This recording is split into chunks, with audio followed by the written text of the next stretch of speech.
এই মুহূৰ্তত লৈ আহিছোঁ এক দুখৰ খবৰ। অসমীয়া সংগীত জগতৰ লগতে সমগ্ৰ ৰাজ্যতে শোকৰ ছাঁ পেলাই থৈ গ'ল বৰেণ্য কণ্ঠশিল্পী ভিতালী দাসে। আৰু জানিব পৰা মতে কালাপাহাৰ ক'ভিড হস্পিটেলত চিকিৎসাধীন অৱস্থাত আছিল শিল্পীগৰাকী। আৰু আজি সন্ধিয়া 7:05 শেষ নিশ্বাস ত্যাগ কৰে শিল্পীগৰাকীয়ে।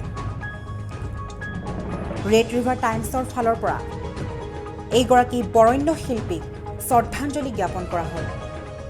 হয়, পুনৰবাৰ জনাওঁ, এই মুহূৰ্তত লৈ আহিছোঁ এক দুখৰ খবৰ, সমগ্ৰ ৰাজ্যৰ বাবে এক দুখৰ খবৰ।